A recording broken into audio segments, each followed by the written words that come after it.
ya, tergantung draftnya seperti apa. Kalau kita ngeliat mungkin di game pertama ada Lancelotnya Albert yang ting tang ting nong ya, bisa Sangsing ke belakang. Tapi kali ini tentunya harus reset lagi seperti yang Lim bilang.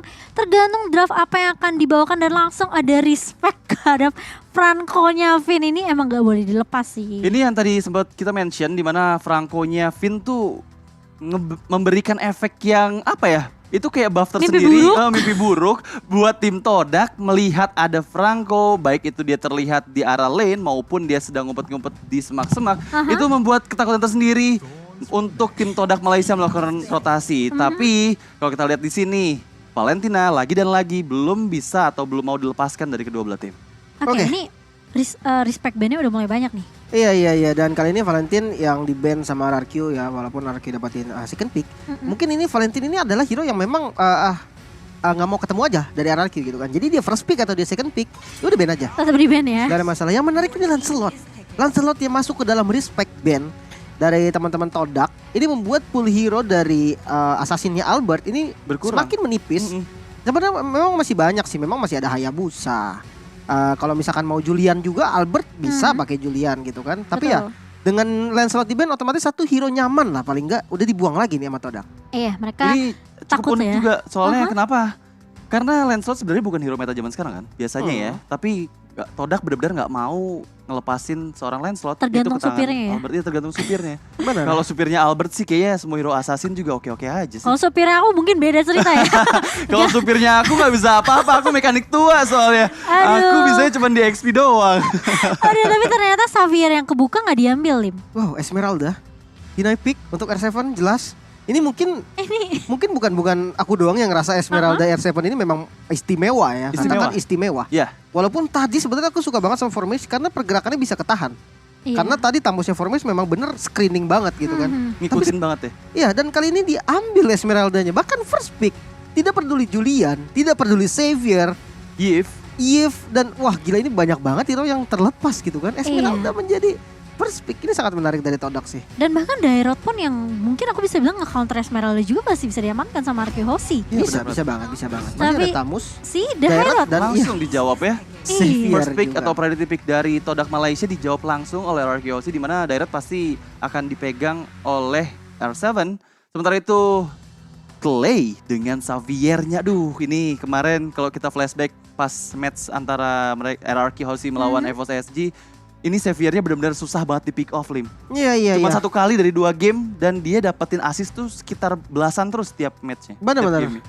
Memang Xavier dari Clay ini bisa jadi playmaker juga, bisa jadi distraction juga, dan global presence-nya ini loh yang sangat mengerikan. Downing Light yang kalau misalkan memang dia nggak bisa dapetin kill, dia tahu untuk menggunakan Downing Light ini secara maksimal gimana untuk spam ke arah. Mungkin untuk manjangin lane gitu kan, untuk clear minion, atau mungkin bisa jadi untuk open vision. Jadi mungkin bisa dibilang udah hatam banget lah ya dengan Xavier, jadi dia tahu lah harus ngapain. Dan sudah ada Eve juga nih yang akan dipegang sama Moon harusnya ya. Yep, betul. Salah satu hero yang cukup disukai juga karena kemarin juga sempat dipick oleh Moon sendiri ketika bertemu dengan Omega, dan ada Ruby. Wah, ini mungkin dipersiapkan dulu nih ya buat hero-hero lock yang bisa ngincer nanti ke arah jungler dari RQ Hoshi. Atau mungkin lebih diprioritaskan ke kombonya sih, karena Yves dengan remote manipulation-nya dan juga ada Ruby di sana. Kalau misalnya dia bisa mendekat ke arah tim RRQ Hoshi, itu pasti akan membuat efek yang cukup berkesinambungan. Jadi Symphony of Skill dari Remote Manipulation dan juga I'm Offended ataupun Don't Run Wolf King dari seorang Ruby bisa dipadu-padankan. Tapi terlalu cepat nggak sih ngambil Ruby nih, Lim, di mungkin bisa karena masih ada yang lain ya. Julian masih ada, ini masih terbuka banget loh. Apakah Julian nggak se-OP itu, Lim, makanya nggak diprioritaskan? Untuk OP atau enggak, overpower atau enggak, balik lagi tergantung ke strategi tim sih. Kalau misalkan kita lihat memang jungle assassin yang mungkin seperti Albert itu bakal bahaya banget seharusnya. Iya ya. Tapi kalau misalkan balik lagi ke Todak gitu kan, Todak dia kuat dengan jungle tankernya dia seperti Barats, Baxia tadi, atau mungkin Karina bisa jadi. Mungkin kalau kita membahas sedikit soal ini ya, untuk Ruby-nya dulu deh. Ruby di phase pertama di pick kecepatan atau enggak, mungkin memang dari Todak dia ingin bermain dengan counter setup yang kita tahu lah. Dairotnya udah muncul gitu kan. Dairot ini nggak usah gak usah dicari karena dia bakal maju sendirinya. Maju sendiri. Nah ketika momen dia maju itu, counter inisiasi dari Ruby dengan Am Offended mungkin, Don't Run Wolf King, itu yang akan sangat efektif untuk balikin keadaan pastinya gitu kan. Dari emang Direct sendiri tipe yang hero sekali masuk dia nggak bisa keluar lagi. Dia bukan tipe hero in out. Oke, tapi respect ban lagi untuk Baratsnya Momo.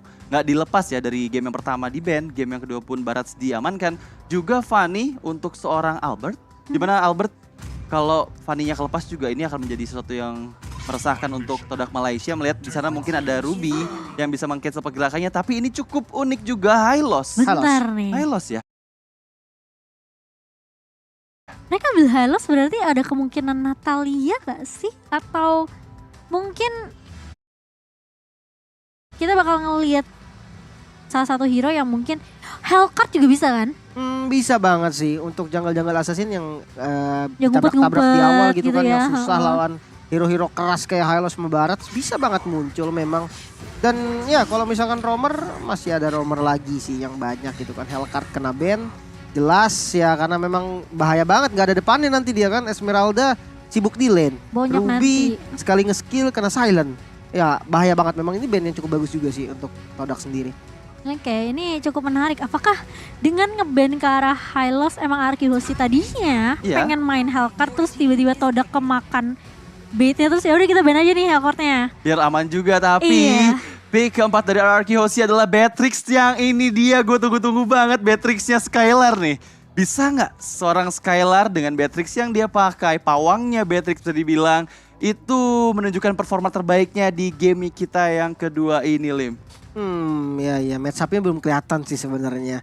Tapi ya Beatrix sendiri ya sekarang kalau untuk early banget di landing phase-nya dia nggak bisa terlalu yang membabi buta gitu, nggak bisa yang langsung nggak bisa ugal-ugalan ya di awalnya ya? Nggak bisa. Oke. Dia harus farming dulu, paling enggak dia punya satu item mungkin atau setengah lah paling nggak, pecahannya aja itu udah lumayan berdamage gitu kan. Legend Sword 2 biji gitu ya, bisa ya? Ya bisa. Oke, dan kita menuju ke arah pick terakhir dari tim Todak Malaysia yaitu Cloud dan juga Baxia. Lagi dan lagi Baxia diamankan oleh seorang Momo. Tadi aku pikir mungkin Ciku mau ambil Popol Kupa lagi ya, tapi punya feeling memang kayak Cloud ini dia nyaman banget sih. Dari zaman masih ada Iwan juga ya, dia masih pakai Cloud dan bahkan masih dibawa juga untuk di MSC. Tapi ngeliat teman-teman Todak mereka juga sebenarnya di game kedua kali ini mereka tidak terlalu terpressure ya. Masih cukup pede juga nih dengan game kita yang kedua dan ini cukup menarik tentunya dari Arkihosi yang dimana kita akan melihat nih dengan draft pick yang dibawakan oleh Arkihosi dan juga Todak. Siapakah yang akan ngamanin game keduanya? Karena kalau ngomongin draft pick nih dua-duanya sama-sama kuat dari semenjak game pertama ya. Ya aku suka banget last pick Karinanya sih. Aku suka banget last pick Karina dari teman-teman RRQ karena memang Cloud-nya juga udah muncul gitu kan. Yang kita tahu lah Blazing Duet kena Karina itu ya ampun susah banget kan jadinya. Dan ya kalau misalkan kita melihat kompleks ya kali ini mungkin bisa dibilang walaupun nggak terlalu powerful banget tapi Todak ini cukup kompleks. Dia punya crowd control, dia punya burst damage juga nantinya pastinya dari Cloud, dan dia punya frontliner yang cukup kuat dari Baxia ataupun Ruby. Let's see siapa yang akan unggulin dari early-nya duluan. Oke, dan langsung saja kita menuju ke Land of Down di game yang kedua, match kedua hari ini antara RRQ dan juga Todak Malaysia, di mana tadi di game yang pertama RRQ berhasil mendominasi dengan 1 poin dari best of 5 series. Kita menuju ke arah mid lane di mana Clay di sana masih coba untuk melarikan diri terlebih dahulu. Sudah cukup sekarat, tersisa 1 HP bar saja dari seorang Clay yang harus melakukan recall terlebih dahulu. Bermain lebih agresif kali ini dari tim Todak mencoba untuk memberikan pressure di area sungainya. Sementara Ciku pun juga diberikan pressure yang sama oleh Skylar. Ini mungkin tipikal yang kita tahu memang Beatrix meskipun sudah terkena nerf ya. Tapi tetap aja ingat Skylar ini pengguna Beatrix yang benar-benar harus diwaspadai, harus direspek banget. Dan bahkan sampai Yams turun ke bawah untuk nge-babysit seorang Ciku. Ya, Yams harus membabysit seorang Ciku. Melihat di sana Skylar pun masih cukup kuat laningnya, melihat Grok dari seorang Finn sudah mulai mendekat juga untuk mendapatkan side dari River yang kita saksikan di sini. Tapi jangan lupa juga buat teman-teman semua yang lagi pada nonton, kita ada promo dari GrabFood di mana kalian bisa mendapatkan diskon hingga Rp20.000 serta mendapatkan pulsa gratis. Caranya gampang, tinggal scan QR code yang ada di bawah ini tapi lihat ke arah tengah di mana Finn di depan sana sudah cukup sekarat flicker dan harus melarikan diri terlebih dahulu. Iya, tidak mau terlalu overcommit juga kali ini dan bahkan Yams ini keberadaannya yang selalu rotasi terus-menerus juga perlu diwaspadai oleh Arkehosi. Membuat armamen dari Arkehosi nggak bisa terlalu mungkin free ya seperti game pertama karena ini udah mulai ada yang tahan badan di area depan, mulai ada yang coba untuk ngebuka vision juga. Ciku kali ini masih sama-sama level 3 juga dari kedua god laner. Gak mau terlalu overcommit dari kedua pemain ini dan bahkan mereka coba untuk mungkin nahan terlebih dahulu, ngecicil ngedapetin gold turret di 5 menit pertama. Sementara dari turtle sudah mulai spawn. Ya, kita lihat di sini turtle yang pertama berhasil didamaikan dengan seorang Albert. Baik sekali, downing lah dikeluarkan untuk memukul mundur Yams yang masih cukup sustain. Albert di depan sana, Watchers didapatkan dari seorang F7 dan betul saja 2 orang hilang. Sementara itu R7-nya masih ingin coba lebih. Spectral Step dikeluarkan, belum bisa untuk mengeksekusi Moon yang tadi berdiam diri mengeluarkan reward manipulation. Tapi di arah bawah datanglah Ciku, entah dari mana yang tiba-tiba menyambut dengan blazing duetnya ke arah Finn, Cimomo. Iya, membuat Finn harus terpick off begitu saja dan bahkan kali ini reset lagi dari kedua tim. Ini yang justru ya cukup berbahaya juga ketika Ciku yang kita tahu Cloud-nya ini punya satu buah ini kan Battle Mirror of Image. Betul. Ini jadi yang membuat dia bisa mobilitasnya tuh tinggi banget. Jadi informasi harus benar-benar terus update dari Arkehosi. Kalau misalnya Skylar ngeliat, wah ini Cikunya missing nih, gak ada di bawah. Ini harus mulai hati-hati juga. Dan satu buah sniper tentunya dari sebuah Skylar. Dari seorang Skylar membuat Ciku harus mulai respect terhadap damage yang dimiliki oleh seorang Matrix. Dan untuk itemnya. Wow, Skylar. Dari Ciku maksudnya ya. Dari Ciku dan Skylar ya pastinya. Ini pertarungan yang sangat-sangat mengerikan. Tapi dari Ciku ini dia nggak pakai sepatu loh. Dia berani banget. Dan sebenarnya di mid lane. Di bagian itu kita lihat dari Watchers baik sekali mendapatkan seorang Moon. Ngasih coba untuk lebih, Momonya menjadi target selanjutnya. Tapi tadi benar-benar miskalkulasi damage dari Moonnya ya. Nggak memperkirakan kalau misalnya ada Finn yang melakukan flicker dan juga Watchers ke arahnya. Tapi kita lihat di sini juga ada Transformer Pass yang bisa kalian dapatkan di in-game Mobile Legends. Jadi login sekarang, lalu ikuti questnya dan akan dapatkan Transformer Pass. Karena kalian di sana bisa mendapatkan banyak sekali skin-skin terbaru juga Battle Recall dan juga Battle Emote. Tapi kita merujuk ke arah gamenya di mana Finn tertarik oleh Ammo Vended. Finn dalam bahaya. Reward manipulation di pop up. Belum mendapatkan siapapun di sana. Target selanjutnya adalah R7. R7 harus lari ke belakang tapi Falling Star pun dari Formace. 3 orang terkena. Malah Momonya yang harus hilang di tangan seorang Clay. Baik sekali killing spree didapatkan oleh Albert. Dan Turtle yang kedua sepertinya tidak akan dikontes oleh Todak Malaysia, Cimomo. Lihat Skylar yang sabar banget tadi nunggu di area bushnya. Dia benar-benar nungguin formasinya sampai offside banget. Dia langsung keluar dari bus dan bakal coba dibalikin keadaannya kali ini. Tapi Moon bakal coba dikejar, lari dengan sprint. Takut ada seorang Albert, tapi bahkan Momo pun mencoba untuk membackup dengan sangat amat baik. Sehingga membuat Moon masih bisa survive. Lari ke belakang terlebih dahulu, melihat di sana darahnya atau HP-nya sudah cukup terkuras. R7 di arah atas, coba untuk mengamankan gold trap-nya. Textile trap dikeluarkan, R7 beradu mekanik dengan Formace. Yang mungkin kalau bisa dibilang Esmeralda adalah natural counternya di Rod, tapi kita benar-benar menunggu nih momen apa dari seorang R7 dengan di Rodnya ke arah seorang Esmeralda Formace. Tapi sementara itu dari emblemnya, Lim. Tapi tunggu dulu di arah bawah, malah Cikunya yang hilang. Entah kenapa. Kita lihat tadi benar-benar backup dari Vin yang mendapatkan Ciku harus hilang lagi dan lagi. Di zoning out begitu saja. Yums dalam bahaya. Nggak bisa lari kemana-mana. Tahu yang Aris bisa dikeluarkan dari seorang Albert. Albert dikejar, mau nggak mau lebih karena dia harus berhati-hati. Terlihat 3 orang player di area bawah. Dia harus memikirkan apabila ingin coba masuk ke arah Albert, harus memikirkan cara keluarnya yang terbaik. Gimana caranya, Cimomo? Iya, ini numbangin 2 pemain tentunya di area bawah. Cukup untuk Arkehosi dan bahkan Formace pun tumbang di area atas. Karena kita tahu seberapa kuatnya Darat untuk di early-nya. Ini membuat Lim juga nggak sanggup untuk memberikan analis karena fight terus ya Lim ya? Iya benar. Karena memang fight-nya ini dari awal sudah ada gitu kan. Apalagi dengan hero-hero inisiator yang banyak banget dari kedua pihak. Bahkan Ciku. Iya, di fight terus-terusan dan bahkan Cikunya tumbang begitu saja. Ion Bandit dari seorang Yams kali ini, tapi lihat Mystic dari seorang Finn dari seorang Clay membuat tentunya 2 pemain dari Todak tidak mampu untuk melakukan lanjutan lagi. Dan bahkan kali ini meskipun ada 1 buah Falling Starmon, Formace bakal coba dipukul mundur dan bahkan Yam pun tidak sanggup untuk menahan damage yang keluar dari Arkehosi. Dan bahkan mereka sudah sampai masuk ke area jungle dari pemain-pemain Todak. Dan buat teman-teman juga yang pengen lihat live secara langsung dari MSC, kalian bisa ikutin juga MSC Live Carnival. Dan jangan lupa ya tentunya langsung aja di follow di TikTok kita di MSC 2022. Sementara itu kita lihat karena Rivernya Arzavan flicker untuk melarikan diri ke area belakang karena dikejar oleh Momo yang coba untuk melakukan inisiasi ke arahnya. Di area mid lane-nya, turret pertama berhasil dihancurkan. Skylar baik sekali menggunakan Weskernya untuk mendapatkan turret di bagian mid lane. Sementara itu Dying Light dikeluarkan untuk meng-clear minion terlebih dahulu.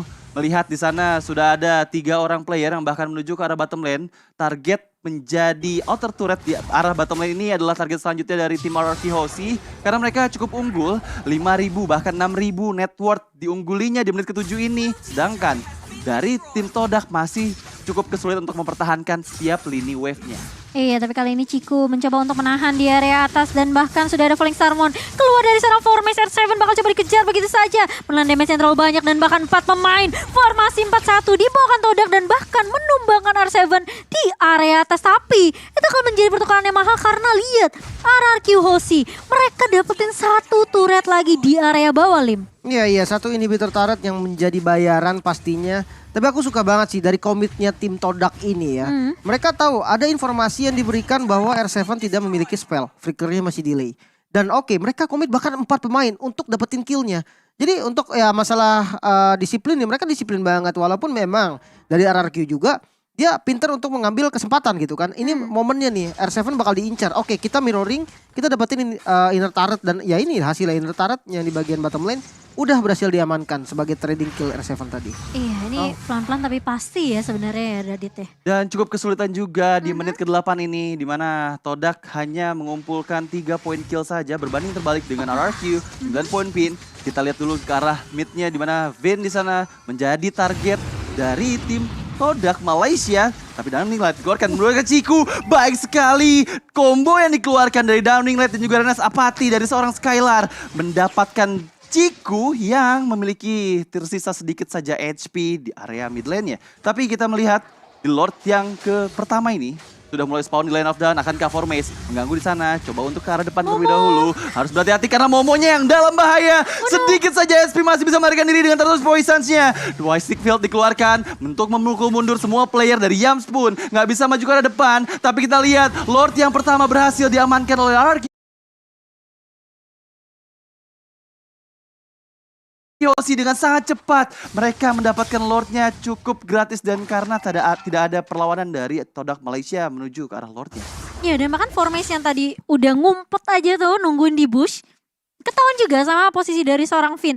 Dan ini membuat Todak tentunya tidak mampu untuk mengkontes Lord yang sedang menuju ke area bawah. RRQ Hoshi mereka bermain dengan sangat objektif. Dan bahkan kayak aku mau minta analisnya 5 ini susah banget karena terus-terusan tim fight ya. Tim fightnya terus-terusan terjadi, jadi emang gak sempat buat menganalisa nih. Tapi kita lihat dulu di mana Lord sudah mulai muncul di arah bawah, di arah atasnya Arzavan beradu dengan Formace di sana nggak bisa sepertinya untuk mempertahankan inner turret di bagian top lane. Kita lihat ke arah bawah, Vin-nya berada di depan, coba untuk mengkaiting-kaiting terlebih dahulu, menunggu momen yang pas untuk melakukan wall charge. Akankah Vin di sana mampu mendapatkan momennya? Tapi Downing Light menuju ke arah seorang Ciku. Cikunya harus recall terlebih dahulu ke arah belakang. Lord sudah mulai mendekati ke arah inhibitor turret di bagian bawah, tapi malah dapat blended. Belum mendapatkan siapapun di sana. Nice banget Abysm Strike dari seorang R7. Formation-nya coba untuk maju ke arah depan, untuk memukul mundur 2 orang player bahkan yang di arah bawah. Tapi kita lihat di arah bawahnya tidak ada lagi player yang bisa untuk bertahankan inhibitor turret, tapi masih ada spell dari turretnya yang membuat minion harus hilang semuanya, Cimomo. Iya, itu kalau menurut aku ya Lim, kayaknya Yamsi agak kecepatan gak sih nariknya? Soalnya posisi teman-temannya tuh masih jauh juga gak sih? Itu kalau menurut aku miss mekanik sih. Karena dia mau flicker itu. Dia mau tarik sama flicker. Oh, tapi enggak. Tapi mungkin miss mekanik ya. Karena flicker enggak kepencet. Beda cerita kalau misalkan tadi dia pakai flickernya juga. Satu target siapapun target yang diambil ke dalam area base. Itu bisa banget untuk diambil duluan dan kejadiannya mungkin beda lagi. Iya. Tapi paling enggak dia masih bisa untuk mempertahankan base turretnya. Belum ada base turret yang berhasil ditumbangkan. Ini satu poin yang lumayan lah dengan keunggulan gold yang jauh banget dari 8.000 dan dia bisa tahan base-nya, itu lumayan kok.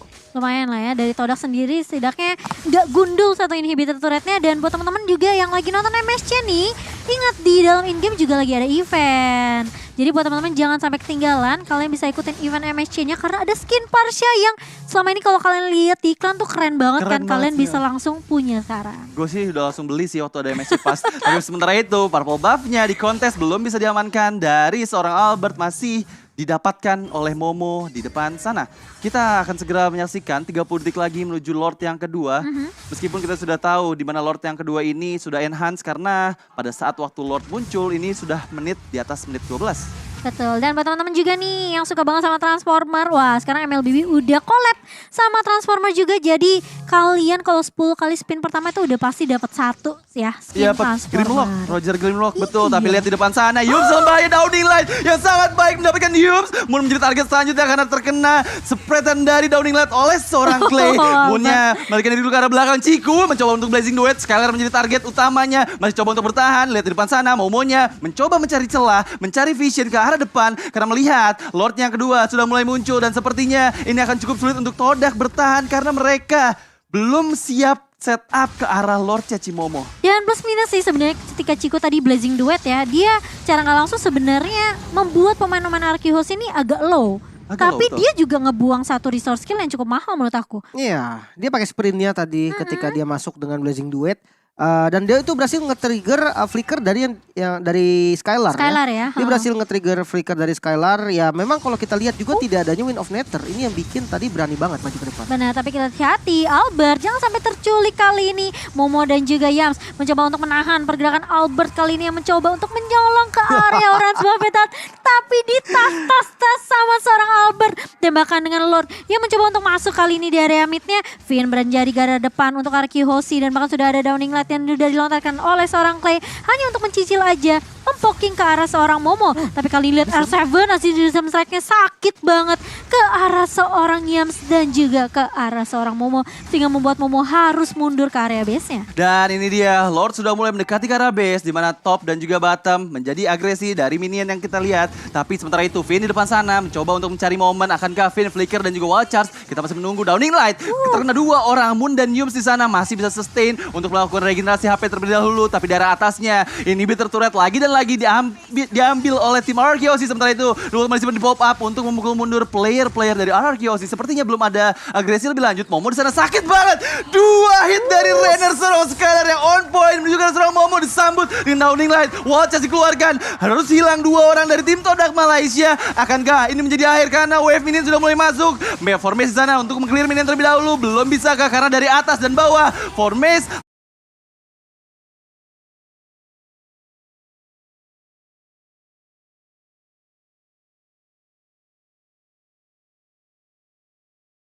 harus mulai bisa meng-clear minion juga untuk bertahan karena 5 orang player masih sustain. Double kill didapatkan oleh seorang Skylar dan wipe out untuk arah Arceus. What a play! 2-0 untuk Arceus. Wipe out ke arah tim Todak dan lihat gak sih seberapa objektifnya Finn. Dia gak peduli teman-temannya lagi war. Dia gebuk-gebuk aja tuh bes.